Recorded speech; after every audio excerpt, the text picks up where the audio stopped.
Hey, it's Jeff. Welcome back to another video. Today I'm going to be repotting two of my newest plants, the philodendron ring of fire and the pedatum. They've been quarantining in my bathroom for a little while now, so I'm going to be taking it out of the pot, putting it in terracotta plus a little bit of a better soil mixture. Plus I'm also going to be installing my second Soltex Solutions aspect grow light. This is the large 40 watt downstairs here for my plants on planks. I did install the smaller 20 watt aspect grow light upstairs, so if you want to go see that video, I'll leave it up in the top corner. So far I'm really impressed with how it performs and looks upstairs. It completely transformed my living room area. I know these can be a little bit on the pricey side, they can be expensive, but you can't think of it as just a grow light. These are marketed more towards like a stylish, sleek fixture, so it's no different than buying a lamp. So I'm going to open up the box, install it on the wall. I'm going to repot these plants as well, so let's get into it. I think I'm going to start with this pedatum here because I'm really excited about it because I only paid $5 for it.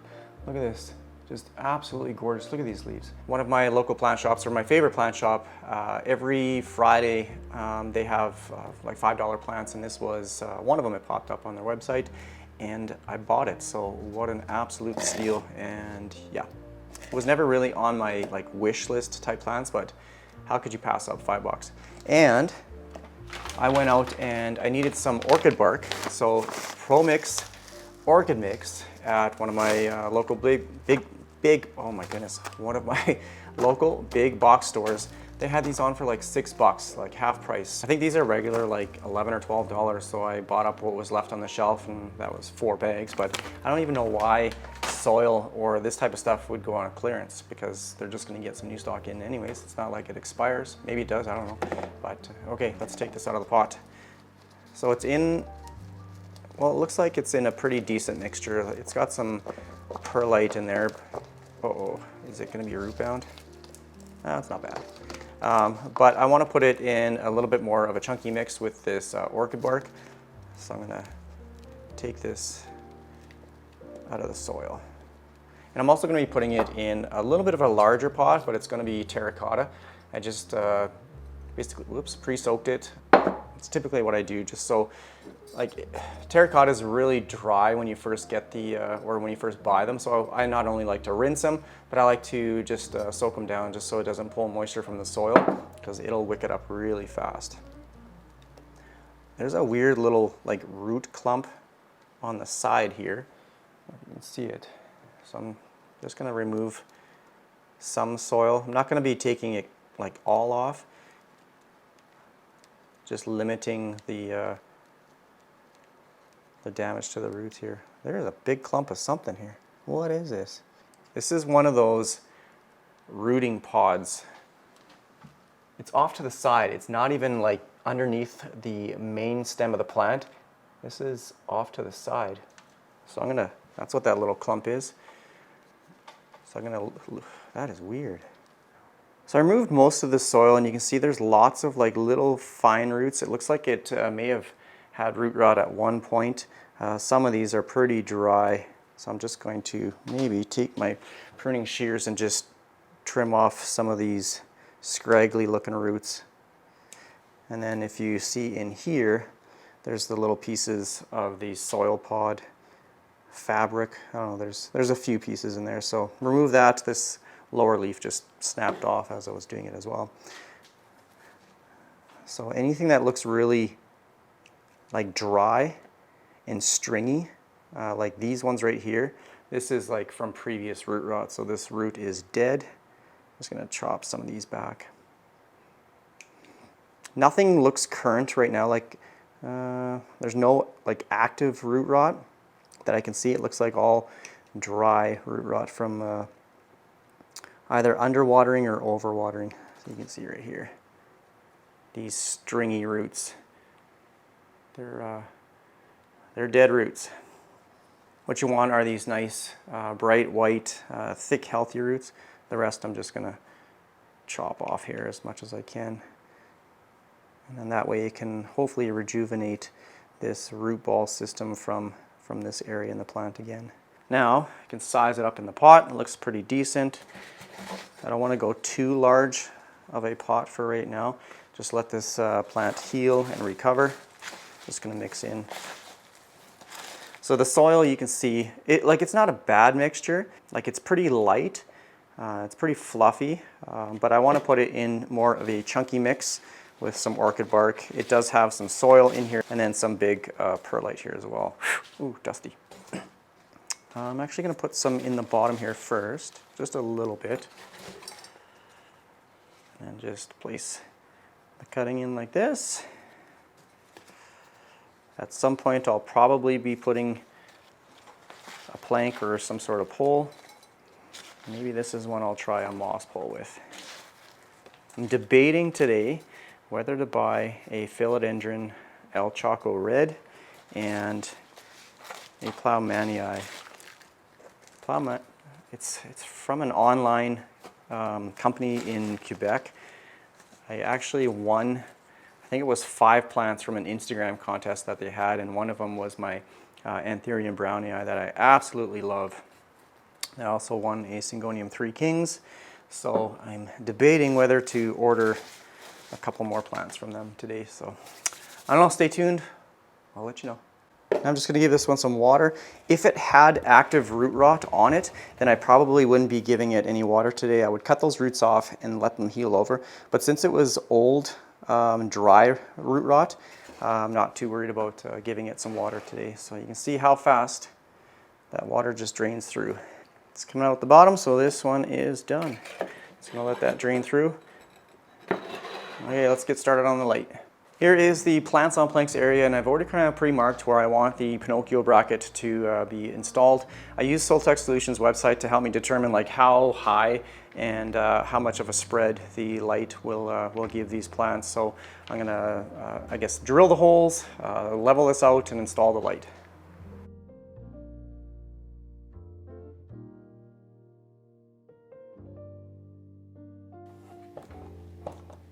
I didn't have to use the drywall plugs as the screws are going directly into a wall stud, so I'm pretty fortunate or pretty lucky with that. Just tighten these up and it is secure. And just like last time, let's see what's in the box here.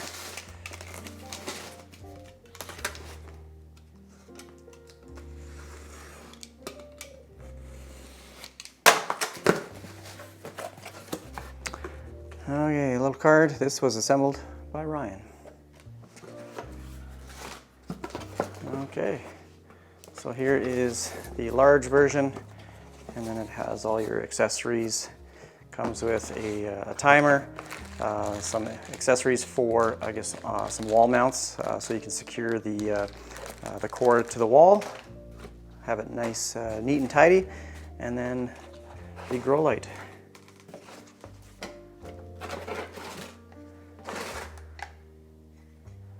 It's got some ventilation in between the housing and the light itself. Here's the cord and the plug. Yeah, I love this light. It looks fantastic. And I'm not too sure if this is like aluminum or what, but it's pretty heavy. It's got a nice, solid, good quality feel to it. Okay, I have the light installed, and it's about 36 inches from the top of the light to the top of one of my pothos plants here. According to Soltech Solutions website, medium light plants will require a distance between 36 and 48 inches, so that is set right now. And then according to their diagram, it looks like it has a coverage or spread of about 36 to 48 inches, so about 4 feet in length, and that's exactly what this is right here. Okay, I'm gonna plug it in and do a quick test light. Wow.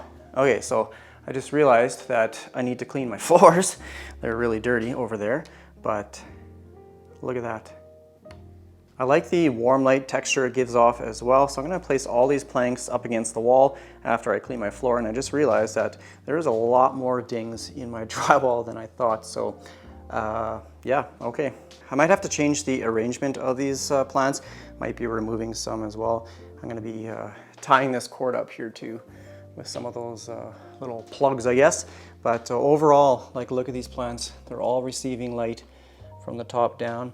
Maybe a little sparse on this one, so I'm gonna have to put maybe a lower light plant on the end.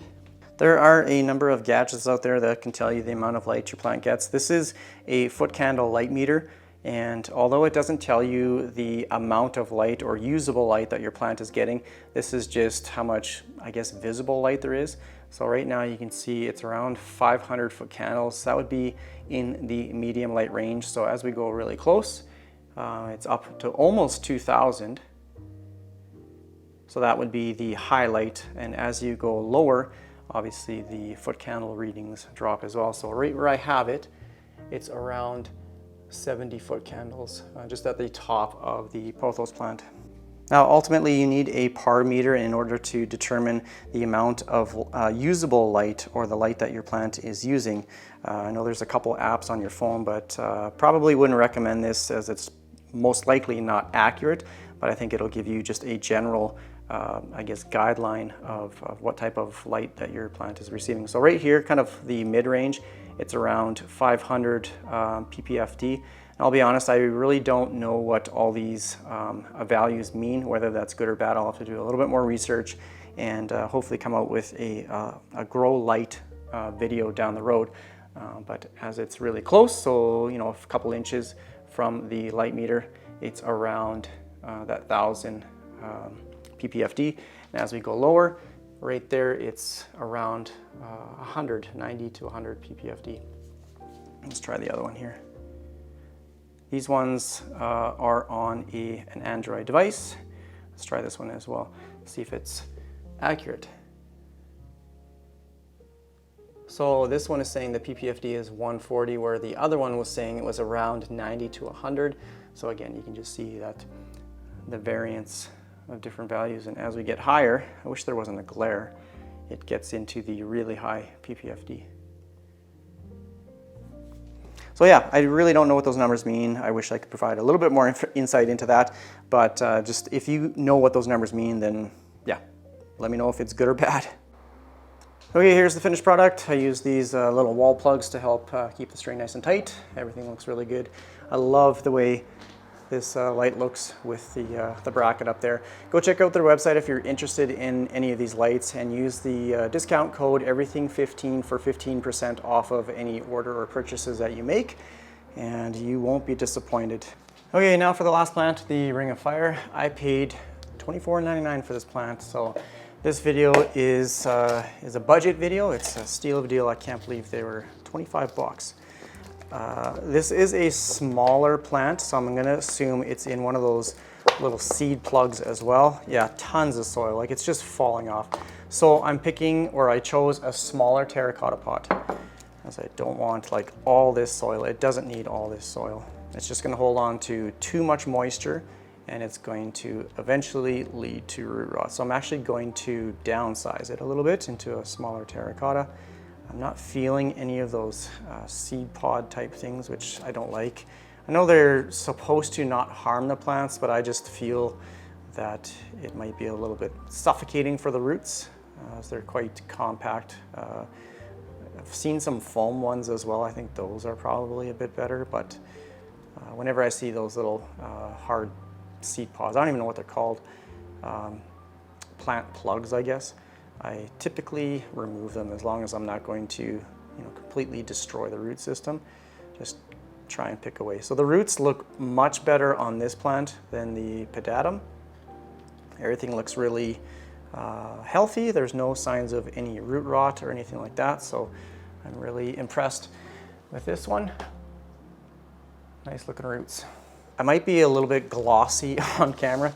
It's super hot downstairs right now. I just turned on the air conditioning. It's not even noon yet, and it's scorching outside. I'm in the Canadian prairies and we're under a heat advisory. I think it's gonna be like 35 degrees today, plus humidity, so I think it's gonna be feeling into like the 40 degrees, which that's hot.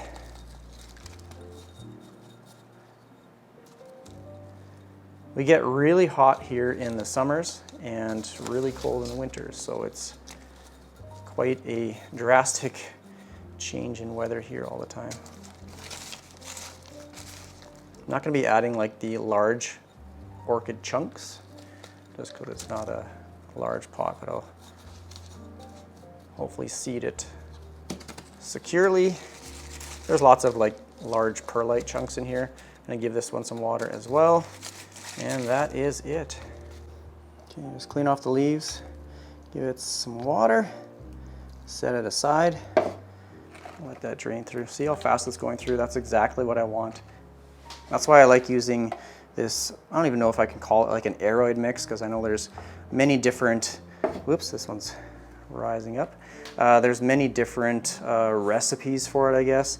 Some people don't even use soil, they just use like orchid bark and some charcoal and perlite and some other amendments, but just something that's really chunky, really airy, and it just allows that water to drain through quick. That's all I use. At the end of the video, I'm going to do a zoomed out view of my entire plant workshop area, so stay tuned for that.